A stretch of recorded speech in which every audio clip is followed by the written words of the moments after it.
Saudara terkasih dalam nama Tuhan, mari kita buka Alkitab kita yang terambil dalam kitab Kisah Para Rasul pasalnya ke-9.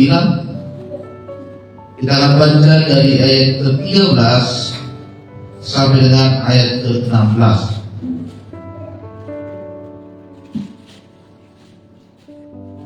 Kisah Para Rasul pasalnya ke-9 ayat 13 sampai dengan ayat ke-16. Demikianlah firman Tuhan. Jawab Ananias, Tuhan, dari banyak orang telah mendengar tentang orang itu, betapa banyaknya kejahatan yang dilakukannya terhadap orang-orang kudus-Mu di Yerusalem. Lagi pula, di sini dia memperoleh kuasa dari imam-imam kepala untuk menangkap semua orang yang berseru kepada nama-Mu. Namun firman Tuhan kepadanya, pergilah, sebab orang ini alat pilihan bagiku untuk memberitakan nama-Ku di hadapan bangsa-bangsa lain serta raja-raja dan orang-orang Israel. Aku sendiri akan menunjukkan kepadanya betapa banyak penderitaan yang harus dia tanggung oleh karena nama. Bapak Ibu sudah terkasih dalam nama Tuhan, tema firman Tuhan bagi hari ini adalah hidup yang diubahkan oleh Tuhan. Sekali lagi temanya adalah hidup yang diubahkan oleh Tuhan. Firman Tuhan yang kita baca pagi hari ini merupakan tentang kisah seorang yang bernama Saulus. Saulus ini adalah orang yang sangat membenci sekali dengan orang-orang Kristen. Dia sangat membenci kepada orang yang mengikut Yesus, kepada orang yang sudah terima dan percaya kepada Yesus. Dia sangat benci sekali dengan orang yang percaya dan mengaku Yesus itu sebagai Tuhan. Karena Saulus ini adalah orang yang sangat ahli di dalam Taurat dan dia adalah orang Yahudi, saudara. Karena orang Yahudi pada saat itu tidak percaya dan tidak menerima Yesus itu sebagai juru selamat bagi mereka. Bahkan saking bencinya Saulus kepada orang Kristen, dia akan pergi kepada raja untuk meminta surat resmi dari pemerintahan agar ketika dia bertemu dengan orang Kristen di pinggir jalan, dia punya kekuatan hukum, dia boleh menangkap, dia boleh menyiksa, bahkan dia boleh membunuh. Saking bencinya Saulus kepada orang Kristen pada saat itu, sampai dia meminta surat resmi agar dia melakukan pembunuhan, penyiksaan, penganiayaan kepada orang Kristen. Ya. Tetapi saudara terkasih dalam nama Tuhan, ternyata Saulus yang membenci orang Kristen itu, ternyata Tuhan bisa ubahkan hidupnya. Pada suatu ketika dia sedang perjalanan meminta surat dari pemerintahan, dia dibutakan matanya oleh Tuhan. Dia tidak bisa melihat, tiba-tiba dia tidak bisa melihat sama sekali. Tiba-tiba matanya buta. Dan dia merasa heran karena dia tidak sakit, dia tidak apa, tiba-tiba matanya buta. Bahkan firman Tuhan menuliskan selama 3 hari Saulus matanya tidak bisa melihat, dia buta sama sekali, tidak bisa melihat.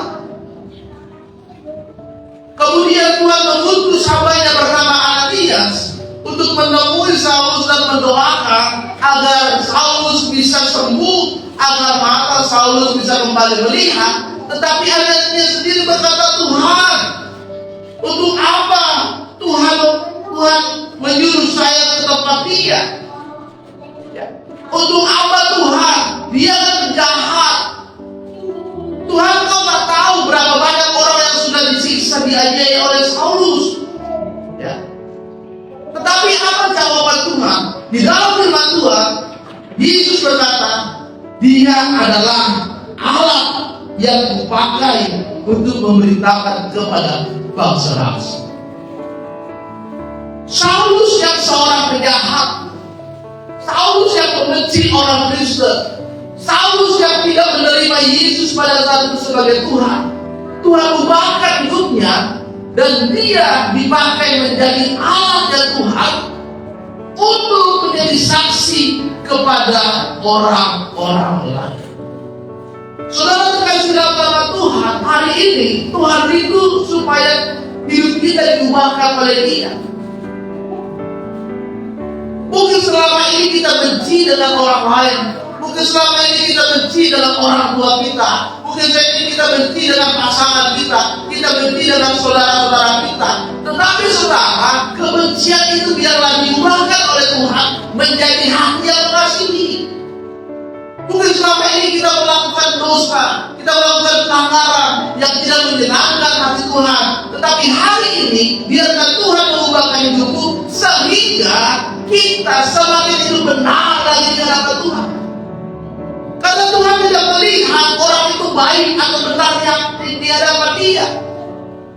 Ya. Kenapa Saulus bisa dipakai Tuhan? Padahal dia adalah orang penjahat. Dia melakukan banyak dosa.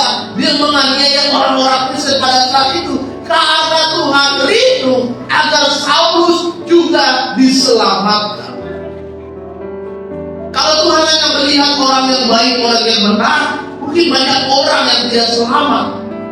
Kalau melihat perbuatan baik dan perbuatan yang benar. Tetapi Tuhan rindu setiap orang yang berbuat salah diubahkan oleh Tuhan dan hidupnya kembali benar di hadapan Tuhan. Amin. Oleh sebab itu saudara, apa yang harus kita lakukan supaya hidup kita diubahkan oleh Tuhan? Yang pertama adalah Tuhan sudah mengampuni segala dosa kita, maka kita juga harus mengampuni orang yang bersalah. 1 Yohanes 1 ayat 8-9 berkata, jika kita mengaku dosa, Dia Allah yang setia dan adil, Dia mengampuni segala dosa, menyucikan dari kejahatan. Saudara, segala mengaku Tuhan, Tuhan sudah mengampuni dosa kita. Di atas kayu salib, dengan darahnya, dengan nyawanya, Dia mengorbankan hidupnya agar dosa kita semua dihapuskan. Oleh sebab itu Tuhan juga rindu hari ini kita mengaku dosa di hadapan Tuhan. Kenapa? Tuhan itu Allah yang adil, Dia Allah yang setia. Dia akan mengampuni dosa. Setiap orang yang mengaku di hadapan Tuhan, Dia menyucikan hati kita dan hidup kita dari segala kejahatan yang selama ini kita lakukan di hadapan Tuhan. Ada banyak tokoh-tokoh Alkitab yang dikatakan di dalam firman Tuhan, mereka juga berbuat kesalahan di hadapan Tuhan. Mereka juga melakukan kejahatan di hadapan Tuhan. Bagaimana Daud pada saat itu mengambil istri prajurit bernama Usia. Dia mengambil Batseba istrinya, dan pada saat itu dia mempunyai rencana yang sangat jahat. Dia taruh Usia untuk berperang di paling depan. Agar apa? Agar Usia bisa terbunuh, lalu dia bisa mengambil istrinya. Dan itu terjadi. Usia terbunuh, kemudian dia mengambil Batseba sebagai istrinya. Itu kejahatan, itu dosa, betul itu dosa. Tetapi kenapa Tuhan masih pakai Daud? Meskipun dia sudah melakukan dosa, karena apa? Daud meminta pengampunan dari Tuhan. Saudara, Tuhan di dalam Alkitab dicatatkan, ketika Daud sadar akan dosa, apa yang dia lakukan? Dia lepaskan jubahnya, kemudian dia tersungkur di tanah, dia berlutut di tanah, dia berdoa supaya Tuhan mengampuni dosanya. Berapa hari dia lakukan? 7 hari 7 malam dia lakukan. Tidak makan, tidak minum. Dia terus berdoa meminta pengampunan Tuhan. Dan apa yang terjadi? Tuhan mengampuni dosa yang dia lakukan. Kemudian bagaimana Abraham? Tuhan sudah jadikan Abraham, engkau akan menjadi bapa orang percaya. Lihatlah bintang-bintang di langit, engkau akan punya keturunan dari istrimu Sarah. Tetapi apa yang dia lakukan? Ternyata Abraham mengambil pembantunya bernama Hagar. Kemudian dari Hagar ada anak keturunan dari dia. Abraham sudah melanggar janji Tuhan. Yang seharusnya jadi anak pengharapan dari Abraham adalah dari istrinya. Tetapi dia mengambil pembantunya Hagar, lalu ada keturunan dari Abraham. Dan itu sudah melanggar janji Tuhan. Kemudian apa yang dilakukan Abraham? Dia berdoa kepada Tuhan, meminta pengampunan. Tuhan, aku sudah salah. Aku sudah salah melangkah Tuhan. Kemudian Tuhan katakan Abraham, janjiku kepadamu tidak akan pernah berakhir. Maka nanti istrimu Sarah akan melahirkan keturunan. Itulah janjiku kepada dia. Maka istrinya melahirkan, si Sarah melahirkan, diberikan nama Ishak. Kemudian saudara, bagaimana Zakius, seorang pemungut cukai, dia merampas hak orang pada saat itu, mengambil upeti yang diberikan kepada raja. Orang tidak suka kepada dia. Tetapi kenapa ketika Tuhan bertemu dengan Zakius, Yesus bertemu dengan Zakius, malah Yesus berkata, Zakius, turun, aku mau ke rumahmu. Mungkin waktu itu banyak orang yang menyindir Zakius. Kenapa sih Tuhan Yesus mau ke rumah dia? Dia kan tukang bungut-bungut uang-uang dari rakyat. Kenapa sih Yesus mau datang ke rumah dia? Dia kan dibenci semua orang. Tetapi saudara, kenapa Yesus mau ke rumah Zakius? Agar Zakius mengalami perubahan. Karena Yesus tahu saat itu juga ketika Yesus berkata, Zakius, aku mau ke rumahmu, saat itu juga lah Tuhan sudah mengampuni segala dosa yang dilakukan oleh Zakius. Makanya Zakius berkata kepada Yesus, Guru, karena kau sudah datang ke rumahku, maka setengah hartaku kuberikan kepada orang lain. Saudara, ketika kita mau diubahkan oleh Tuhan, maka kita juga harus mengampuni orang yang bersalah kepada kita. Firman Tuhan katakan, berapa kali engkau harus mengampuni? Ada orang bertanya kepada Yesus, Guru, berapa kali kami harus mengampuni? Apakah 7 kali? Tapi Yesus berkata bukan, tapi 70 kali 7 kali. Saudara, ini bukan berbicara tentang angka. 70 kali 7 berarti 490. Berarti dulu kalau ke 491, boleh dong kami tidak mengampuni, bukan. Tetapi ini berbicara pengampunan yang harus kita lakukan kepada setiap orang. Makanya hukum pengampunan itu saudara adalah kepada siapapun, kapanpun, dan berapapun. Ada 3 hukum pengampunan, yaitu siapapun, kapanpun, dan berapapun. Siapapun adalah siapa saja orang yang sudah membuat dan menyakiti hati kita, maka kita harus mengampuni dia. Siapa saja, baik itu saudara kita, pasangan kita, teman kita, orang tua kita, anak kita, atau siapapun yang sudah menyakiti hidup kita, maka kita harus mengampuni. Kapanpun adalah apa saja perbuatannya, apa saja yang dia lakukan, tetap kita harus mengampuni. Berapapun adalah berapa kali dia sudah berbuat salah kepada kita, tetap kita harus mengampuni. 2 kali, 3 kali, 4 kali, 5 kali dia berbuat salah, tetap kita juga harus mengampuni. Itulah hukum pengampunan dalam Tuhan. Siapapun, kapanpun, dan berapapun saudara.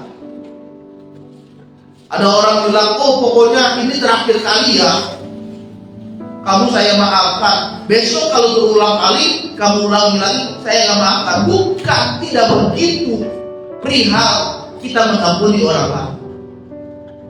Berapa kali dia berbuat salah, tetap kita harus memaafkan dan mengampuni dia. Agar apa? Hidup kita diubahkan oleh Tuhan. Pada suatu ketika Joyce Meyer mengalami kejadian yang sangat berat. Dia diperkosa oleh ayahnya sebanyak 200 kali. Sampai dia dewasa, dia mengalami kepahitan yang sangat berat. Dia mengalami luka batin kepada ayahnya. Kemudian ketika ayahnya sakit, tidak ada orang yang peduli kepada dia. Akhirnya ayahnya dengan sangat malu dia menelpon Joyce Meyer. Dan ketika Joyce Meyer mengangkat teleponnya dan ternyata itu dari ayahnya, kemudian ayahnya berkata, "Nak, saya sedang sakit, ini tidak ada orang yang peduli dengan saya. Ketika dia menutup telepon itu, dia berdoa kepada Tuhan, Tuhan, apa yang harus kulakukan? Ayahku sedang sakit Tuhan. Tapi Tuhan, ayahku ini sudah menyebabkan saya punya luka batin kepahitan kepada dia. Dia sudah memperkosa saya 200 kali dari saya kecil sampai saya dewasa. Tuhan, apa yang harus kulakukan? Sambil menangis, meneteskan air mata, dia berdoa kepada Tuhan. Tetapi ketika dia berdoa, dia mendengar jawaban dari Tuhan. Pergi, datangi ayahmu dan ampuni dia. Ketika dia mendengar jawaban dari Tuhan, dia langsung ke rumah sakit. Dia berjumpa dengan ayahnya. Dia memeluk ayahnya. Dia menangis bersama dengan ayahnya. Dan dia berkata, bahwa ayah, hari ini aku mengampuni semua kesalahan yang engkau pernah lakukan dari waktu aku kecil sampai hari. Kemudian ayahnya juga berkata, anakku, aku juga meminta ampun, meminta maaf dari perbuatanku yang membuat engkau mengalami kebencian kepada aku. Maka terjadilah pemulihan saat itu, saudara. Maka Yosua merawat ayahnya di rumah sakit sampai sembuh. Dia bayar semua di rumah sakit. Ketika pulang dari rumah sakit, dia berkata, ayah, mari tinggal di sana. Ya. Kalau tidak ada kasih, maka tidak ada hati untuk mengampuni. Dan kasih itu berasal dari Tuhan. Ketika Paus Yohanes yang kedua pada tahun 1981 ditembak oleh seorang dari jarak dekat ketika dia sedang memimpin ibadah, 2 kali tembakan kena ke dadanya. Nyawanya hampir melayang, saudara, tetapi puji Tuhan tidak berselamat. Dan akhirnya pelakunya ini dipenjara, kemudian disidang dan dihukum seumur hidup. Apa yang dilakukan oleh Paus Yohanes yang kedua? Dia pergi ke penjara. Dia datangi orang yang sudah menembak dia. Dan dia berkata, hai anakku, hai kawanku, aku mengampuni perbuatanmu yang engkau lakukan kepadaku. Dan hari ini aku berdoa agar Tuhan memberkati engkau dan keluarga.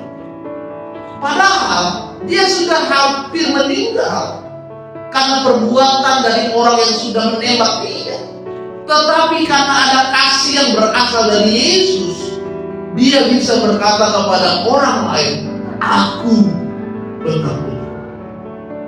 Jadi saudara, kalau kita mau diubahkan, kita harus punya hati yang mengasihi untuk berkata, aku mengampuni. Amin.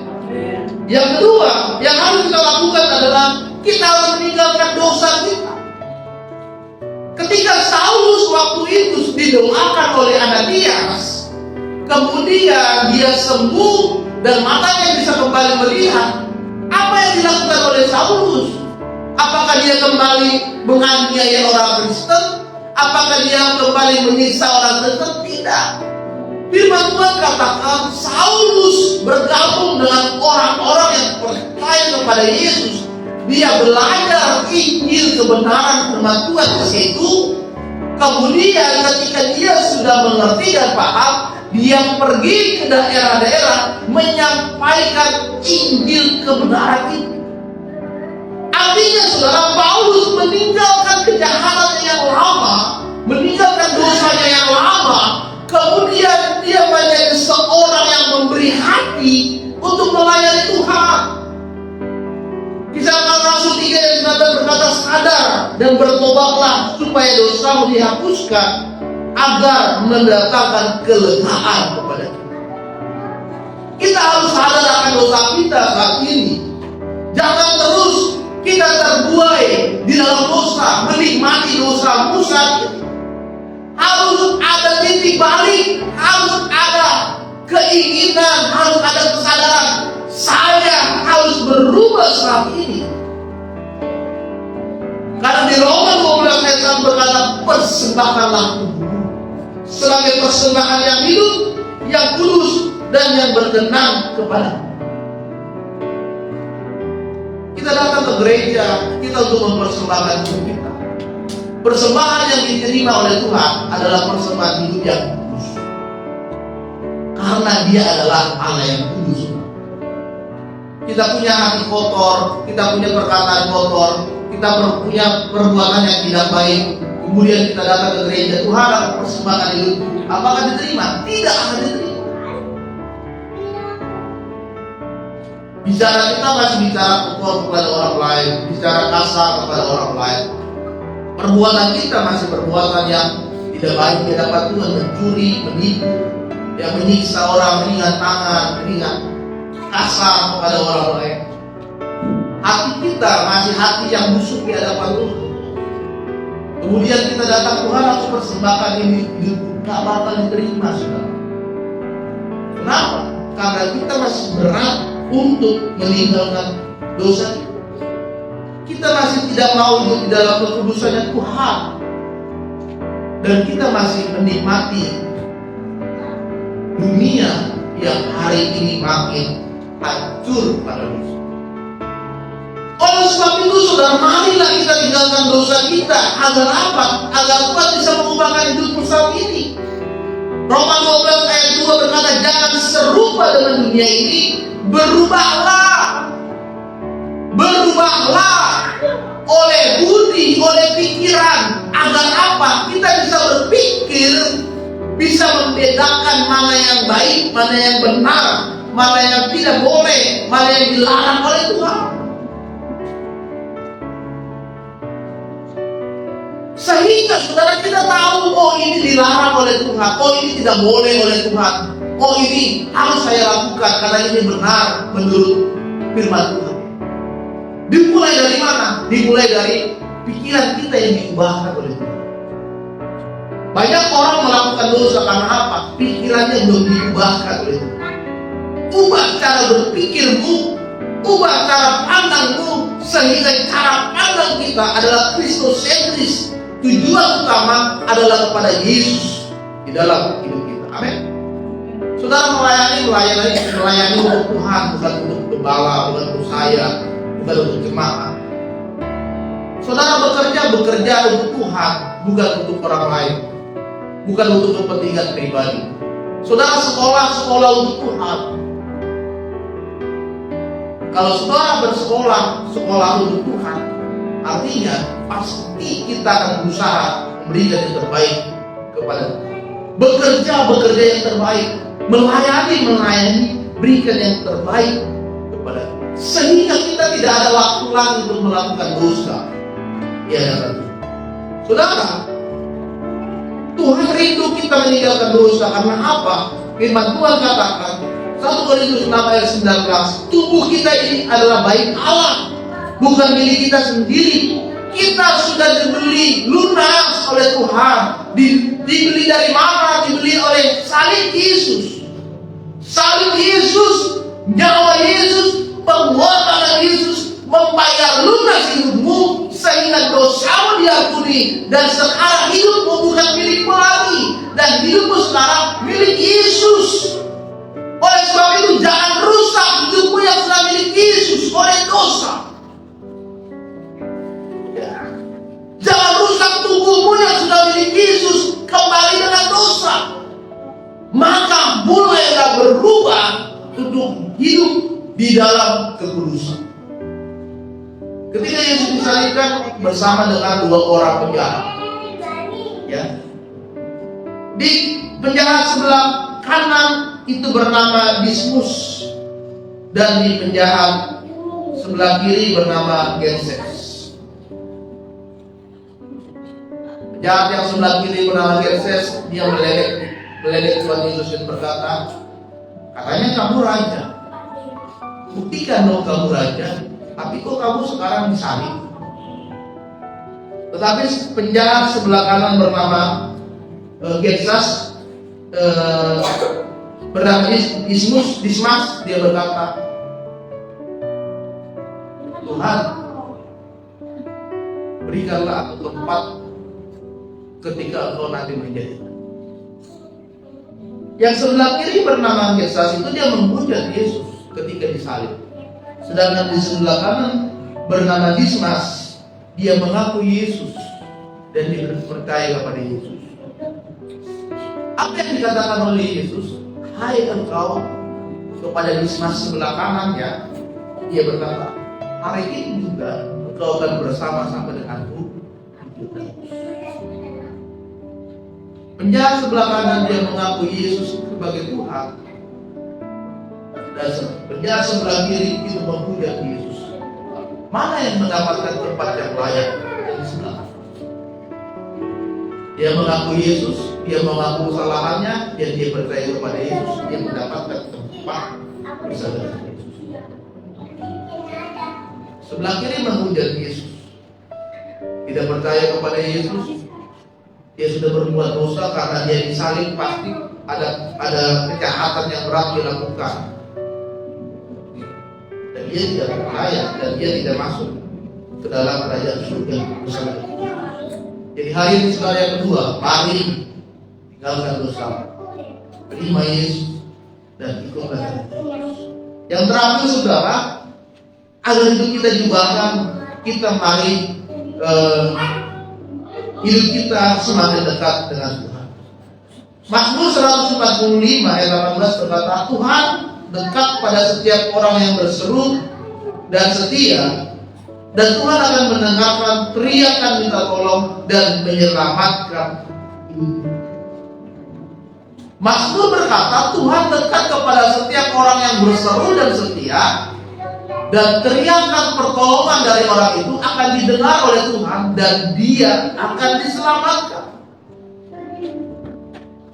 Mari kita renungkan hidup kita. Kenapa sih doa kita saat ini tidak pernah didengar oleh Tuhan? Mungkin saudara saat ini belum dekat sama Tuhan. Ibadahnya masih malas-malesan, pelayanannya masih malas-malesan. Sepertinya hari Minggu gereja di kampung ini sangat berat. Kemudian saudara berdoa supaya Tuhan dengar doamu, belum tentu didengar. Karena apa? Kita belum dekat sama Tuhan. Firman Tuhan berkata, orang yang dekat dengan Tuhan, teriakan minta tolongnya akan didengar, dan dia akan diselamatkan oleh Tuhan. Ya. Jadi jangan jadi orang Kristen yang overconfidence, terlalu percaya diri, merasa dirinya sudah paling benar, merasa dirinya sudah paling hebat dalam melayani, padahal hidupnya masih jauh dari Tuhan. Hari ini, kalau saudara mau diubahkan, mari semakin mendekat kepada Yesus. Ya. Kita semakin lagi belajar memahami tentang kebenaran firman Tuhan. Jadikan doa dan ibadah kita itu sebagai kebutuhan, bukan sebagai rutinitas. Kita berdoa setiap hari itu kebutuhan karena kita butuh Tuhan. Kita ibadah setiap minggu, kita melayani setiap minggu, itu kebutuhan karena kita yang butuh Tuhan, bukan Tuhan yang butuh kita. Karena kita butuh Tuhan, kita berdoa setiap hari kepada Tuhan. Karena kita butuh Tuhan, kita ibadah setia, kita melayani setia karena kita butuh Tuhan. Kalau hanya kita menganggap ibadah itu sebagai rutinitas, saudara tidak akan mendapatkan apa-apa dari ibadah ini. Hanya sekedar duduk, nyanyi dengan otak, pulang sampai rumah, nggak dapat apa-apa. Berkat yang nggak dapat, firman Tuhan yang nggak paham. Karena apa? Karena kita anggap ini sebagai rutinitas. Tapi kalau kita anggap ibadah kita ini sebagai kebutuhan, Tuhan, aku butuh Engkau. Biarlah di tengah-tengah ibadah ini aku mendapatkan jamahan dan urapan dari Tuhan. Maka ibadah kita yang saudara lakukan setiap minggu itu akan sangat berpengaruh dalam hidupmu, dan engkau akan mengalami perubahan oleh Tuhan. Ya.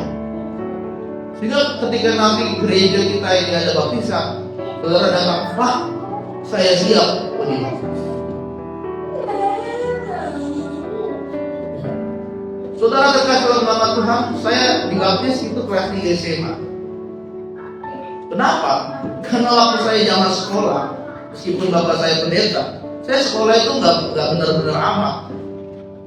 Saya bolosnya banyak, sampai orang tua saya pernah dipanggil ke sekolah, Ya, uang sekolah pernah saya makan, ya kan? Saya nggak baik-baik amat dulu. Bahkan saya berapa kali ditawarkan untuk dibaptis, saya nggak mau. Karena apa? Saya masih melakukan banyak dosa di hadapan Tuhan. Tapi ketika Tuhan sudah menjamah hati saya, Tuhan sudah mengingatkan kepada saya, dan Tuhan sudah menegur hidup saya dan berkata, sekaranglah waktunya engkau diubah. Maka saya waktu itu menerima baptisan dan saya siap untuk dibaptis dan bertobat. Hari ini saudara, mari kita semakin dekat dengan Tuhan. Jadikan doa dan ibadahmu, jadikan membaca firman Tuhan itu sebagai kebutuhan, bukan perintah. Dan mari kita bangun bersama. Para tokoh-tokoh Alkitab itu selalu membangun mesbah Tuhan dimanapun mereka berada. Abraham, Ishak, Musa, Yakub, ketika mereka berada di satu tempat, apa yang dilakukan? Mereka membangun mesbah. Mereka dirikan batu-batu, mereka ambil kayu, mereka cari korban bakaran, entah itu domba, entah itu burung atau lembu. Kemudian mereka bakar, mereka persembahkan kepada Tuhan, dan mereka menaikkan pujian dan doa kepada Tuhan. Tidak harus di rumah mereka, kemanapun mereka berada. Yang dilakukan oleh mereka pertama kali adalah bangun mesbah Tuhan, dirikan mesbah Tuhan, dirikan persekutuan dengan Tuhan, dirikan pujian penyembahan kepada Tuhan. Maka kita lihat tokoh-tokoh Alkitab itu dipakai oleh Tuhan dengan berkat dan kuasa yang luar biasa Tuhan nyatakan kepada mereka. Karena apa? Mereka membangun mesbah dan dunia dekat dengan Tuhan. Hari ini kalau saudara ingin diberkati oleh Tuhan, mari dekatkan diri. Ada pergumulan, ada keinginan, ada permohonan yang kita sampaikan kepada Tuhan. Hanya dengan dekat Allah saja. Karena Tuhan hanya dengan Allah saja yang kita bertahan. Di mana datangnya pertolongan? Hari ini, yang hidup kita diberkati oleh Tuhan.